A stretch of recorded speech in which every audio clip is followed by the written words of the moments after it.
E aí, pessoal, ainda repercutindo não só o jogo, mas tudo que aconteceu em volta do jogo entre Grêmio e Flamengo, a trágica entrevista, a repercussão, os bastidores, que está sendo discutido internamente. É tudo que nós vamos falar a partir de agora. Chegou a hora de blindar Renato. César Cidade Dias, falando de Grêmio aqui no YouTube, papo de gremista para gremista. Quem não segue, por favor, siga o canal, dê like. Estamos juntos nessa caminhada. Mas antes, preste atenção nesta incrível oportunidade. Se você está precisando de uma renda extra ou uma nova renda principal, que pode chegar a mais de R$4.000, aprendendo a trabalhar home office na segurança da sua casa, clique no primeiro comentário, exatamente no primeiro comentário deste vídeo, para receber o passo a passo desta oportunidade. Com um investimento de R$67, você chega a essa situação. Não é nada mirabolante, você vai aprendendo um trabalho sério e honesto.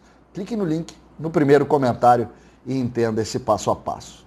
Gente, o Grêmio passou muito tempo com vitórias importantes, com um ambiente muito favorável em cima, alicerçado nas vitórias, e acabou dando para o Renato mais espaço do que um treinador precisa ter.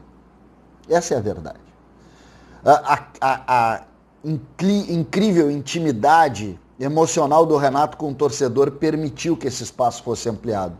E isso se ampliou, inclusive internamente. Inclusive internamente nas relações do Grêmio, né? Nas relações do Grêmio. Mudança de comissão técnica, briga com médicos, dificuldades também na área de assessoria de imprensa. As coisas foram montando e aumentando. Mas o Grêmio errou. E agora é a hora do dirigente. E agora a hora é de blindar o Renato. Aí vai se dizer, tá louco, César? Não, é o inverso. O Grêmio tem pode ter um mês para a Copa do Brasil, para a final da Copa do Brasil. Mas antes disso, o Grêmio tem que tentar fazer o seu diagnóstico.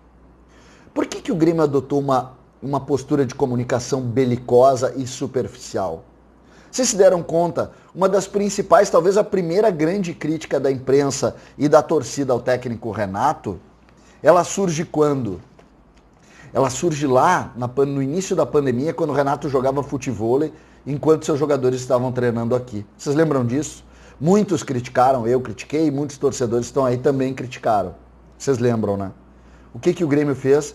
Uma notinha oficial, sem pé nem cabeça, não dizendo nada e não indo no centro da questão.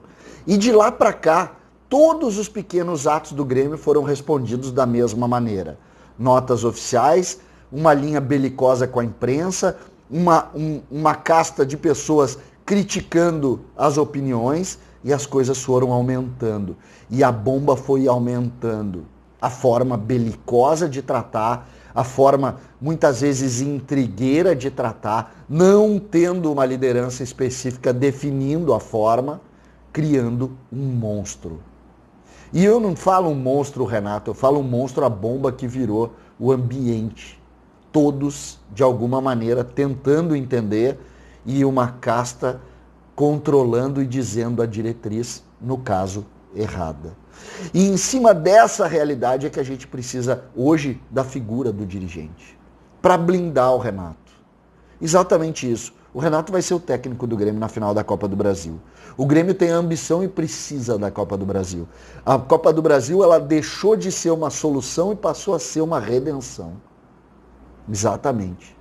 A redenção de vencer, de botar um título para dentro do clube e, mais do que isso, também garantir vaga na Libertadores, na fase direta de grupos da Libertadores. Virou redenção, sim. Antes era um título importante, como foi em 16, como foi em 17, mas hoje não. Hoje ela é a redenção. Nós tivemos muitos episódios, por exemplo, neste ambiente pandemia para cá, que desmanchou as relações do Grêmio, as relações do torcedor. O torcedor está incomodado. Não é o César, não é o Bagé, não é o Davi Coimbra, não é o Duda Garbi, não é. É a relação torcedor apaixonado e a forma como o Grêmio está fazendo. Essa é a relação que está incomodada. Essa é a relação que está gerando isso. A hora é de tentar entender, compreender esse bastidor. Hoje eu recebi, e nós estamos falando no início da manhã ainda, muitas mensagens de pessoas dentro do Grêmio sem entender. Mas como sem entender? O Grêmio criou essa forma de belicosa de se comunicar. O Grêmio criou essa linha superficial. O Grêmio é que criou uma coletiva onde não se conversa, onde se bota lá as mensagens jogadas para dentro e se responde o que quer. Foi a forma como o Grêmio pensou. Aí o Grêmio se comunicou com a bolha através de uma ou outra ação institucional e achou que estava falando com o torcedor. E quando o torcedor berrou, o Grêmio se incomodou com a imprensa. Essa relação é que precisa mudar. E essa relação se muda com a figura institucional do presidente, do vice-futebol, do vice-presidente eleito. É aí. Chegou a hora de blindar o Renato. E como blindar o Renato? Renato, deu, cara. Deu. Não adianta tu ir pra coletiva falar do cara do Galhardo que fez piadinha. Tu fez piadinha também. Tu fez piadinha também. E nós absorvemos isso. E nós brincamos com isso. Só que dessa vez o Grêmio perdeu e tem que ouvir. É simples. E mais, não adianta sugerir coisas em cima de uma linha sem nexo. Mas isso o Renato fez porque teve espaço para fazer. E agora a hora de dizer, Renato, calma, cara. Calma, vai para lá, faz o time jogar, eu mato no peito, eu vou jogar. Eu vou jogar e eu vou tentar resolver esses problemas que o Grêmio criou para diminuir a tensão. E é diminuir a tensão mesmo.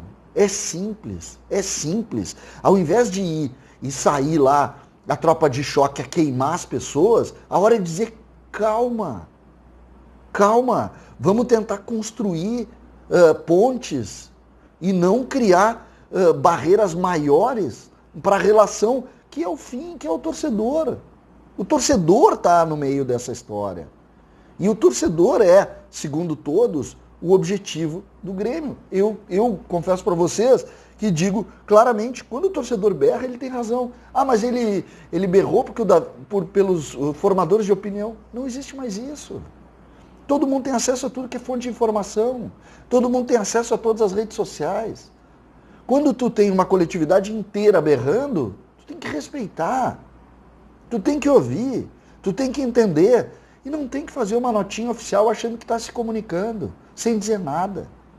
O Grêmio adotou uma forma belicosa de se comunicar que cria cisânia. Cisânia utiliza o ódio como forma de se relacionar. E eu não estou falando, e vocês vão compreender, eu não estou falando da nota como algo belicoso e odioso, não. Mas internamente é tudo em cima dessa confusão. E a gente precisa tirar isso, cortar isso. E a figura do dirigente é o que pode salvar essa relação. O Grêmio tem a final da Copa do Brasil como um ponto muito próximo da luta? Sim, tem. E eu acho que o diagnóstico é muito além da Copa do Brasil. O Grêmio é muito maior do que isso. E hoje o problema do Grêmio, que pode ser resolvido com 2 bons jogos, pode, mas ele precisa ser visto além dessa questão. Essa é a posição. Isso é que eu acredito. E acho que a gente precisa, todos de alguma maneira, fazer uma grande reflexão para criar o entendimento de que isso existe. O Grêmio tem sim muita força, mas o Grêmio errou na forma de se comunicar. E agora chegou a hora do dirigente olhar, botar cada um dentro do seu quadrado, assumir a condição e dizer o seguinte, cara, vamos ter calma e vamos pensar para fazer um diagnóstico e tornar o Grêmio forte mais uma vez. Dentro do campo, é um esporte, é um jogo, pode ir bem, pode ir mal, tá tudo certo. Mas quando tu tem técnicas fora do campo que determinam um ambiente como esse, não vamos achar que o Grêmio acertou. O Grêmio errou. E a gente precisa agora olhar para dentro e discutir isso.